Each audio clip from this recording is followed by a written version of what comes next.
Hello guys, അപ്പം ഞാൻ ഇന്ന് ഒരു പുതിയ ചാനൽ ഇന്ന് എൻ്റെ പുതിയ ചാനലിലെ ഫസ്റ്റ് എപ്പിസോഡാണ്. ഓക്കെ, അപ്പോൾ നിങ്ങൾക്ക് ആർക്കെങ്കിലും ഒരു മറ്റേ സെർവറിൽ കയറാൻ തോന്നുന്നുണ്ടോ? അതായത് ഒരു മൈൻക്രാഫ്റ്റ് സെർവറിൽ കയറാൻ തോന്നുന്നുണ്ടെങ്കിൽ ഈ വീഡിയോ ഒന്ന് കണ്ടാൽ മതി. നിങ്ങൾക്കൊരു നല്ലൊരു സെർവറിൽ ഞാൻ പിങ്ങും അത്യാവശ്യം കുറവായിരിക്കും. ഈ സെർവർ തുടങ്ങിയിട്ടുള്ളൂ, ലോഞ്ച് ചെയ്തിട്ടുള്ളൂ. നിങ്ങൾക്ക് വേണമെങ്കിൽ ഞാൻ കുറച്ച് ലേറ്റായിപ്പോയി ചാനൽ ക്രിയേറ്റ് ചെയ്തിട്ട്, ലേറ്റായിപ്പോയി. അപ്പോൾ ഞാൻ ഇതിൻ്റെ ചാനലിൻ്റെ വ്യക്തിയാണ്. അപ്പോൾ നിങ്ങൾക്ക് ഈ സെർവറിൽ കയറണമെങ്കിൽ നിങ്ങൾ ഫസ്റ്റ് ഈ വീഡിയോൻ്റെ ഡിസ്ക്രിപ്ഷൻ ബോക്സിലോട്ട് അയ്യോ അതിന് മുന്നേ അതൊക്കെ നിൽക്കട്ടെ. നിങ്ങളാദ്യം ഈ വീഡിയോ ഇപ്പോഴല്ലേ കാണുന്നത്, ആ സബ് ബട്ടൺ ഇട്ട് പോവുക. എന്നിട്ട് നമുക്ക് ബാക്കി വീഡിയോയിലോട്ട് പോകാം. സബ്സ്ക്രൈബ് ചെയ്യണം, എന്നിട്ട് ഒരു ലൈക്കും ഇത് രണ്ട് കൊടുത്താൽ മതി. അത്ര മാത്രം കൊടുത്താൽ മതി.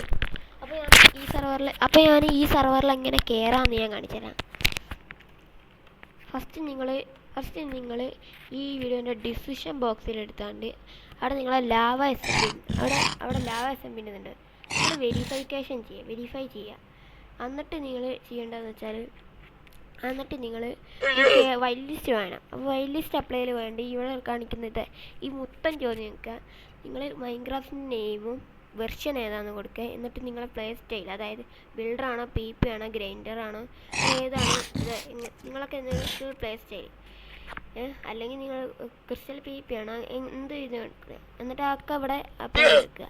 എന്നിട്ട് നിങ്ങൾ വൈറ്റ് ലിസ്റ്റ് അക്സെപ്റ്റ് ചെയ്ത് അവർ അക്സെപ്റ്റ് ചെയ്താൽ ഞാൻ ചിലപ്പോൾ അക്സെപ്റ്റ് ചെയ്യാറുണ്ട്. അപ്പോൾ അക്സെപ്റ്റ് ചെയ്താൽ ആസ്മീൻ നിങ്ങളെ പേര് കാണിക്കുക. നിങ്ങളെ പേര് കാണിച്ചാണ്ട് ആസ്മീൻ വൈറ്റ് എന്ന് കാണിക്കും. അങ്ങനെ കാണിച്ചാൽ നിങ്ങൾക്ക് പിന്നെ ഇവിടെ മൈൻക്രാഫ്റ്റ് കാറ്റഗറിയിൽ സെർവർ IP എന്നുണ്ടാകും. ആ സെർവർ IP നിങ്ങൾ IP അടിച്ചു, അപ്പം നിങ്ങൾക്ക് വൈറ്റ് ലിസ്റ്റ് കിട്ടിയെന്നാണ് അർത്ഥം. അത്രേ ഉള്ളൂ ഈ സെർവറിൽ കയറാൻ വേണ്ടി. ഈ വീഡിയോ ഇത്രേ ഉള്ളൂ. ഈ സെർവറിനെ പറ്റി പറയാൻ വേണ്ടിയിട്ടാണ് ഞാൻ ഈ വീഡിയോ മെയിനായിട്ട് നടത്തിയത്. നമുക്ക് അടുത്ത വീഡിയോയിലോട്ട് കാണാം.